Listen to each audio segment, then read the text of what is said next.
আসুন আসুন, বসুন বসুন। হ্যাঁ বলুন, কি সমস্যা? ম্যাডাম, দাঁতে খুব ব্যথা 2-3 দিন ধরে। রাত্রিবেলা একদম ঘুমাতে পারছি না। দেখি মুখটা খুলুন তো দেখি। ওহো, দাঁতটা তো একদম পোকা লেগে নষ্ট হয়ে গেছে।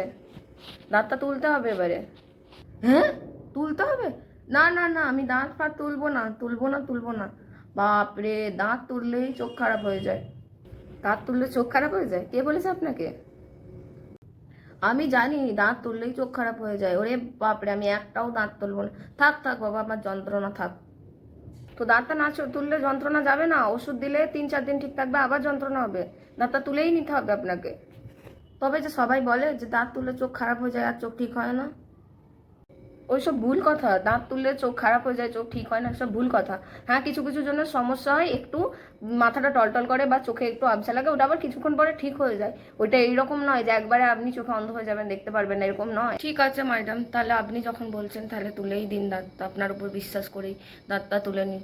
কিন্তু আমার কোনো যেন ক্ষতি না হয় ম্যাডাম।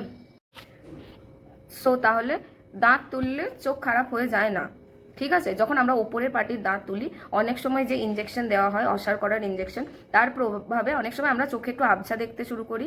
কিছু করে তা 1-2% বা মানে যদি আমরা থিওরিটিক্যালি দেখি 4-8% লোকের মধ্যে এই টেন্ডেন্সি দেখা যায়, একটু হালকা ঝাপসা দেখা, বা একটু এক একটা জিনিস দুটো দুটো দেখা, বা একটু মাথা ঘোরা, এই টেন্ডেন্সিটা হয়। তার মানে এইটা নয় যে এটা পার্মানেন্টলি এরকম হয়ে যায়, ওইটা আস্তে আস্তে ঠিক হয়ে যায়। তাও এটা সবার হয় না, কিছু কিছু মানুষের মধ্যে এটা হতে দেখা যায়। তো এটা একটা ভুল ধারণা যে দাঁত তুললে চোখ খারাপ হয়ে যায়। দাঁত তুললে চোখ খারাপ হয়ে যায় না।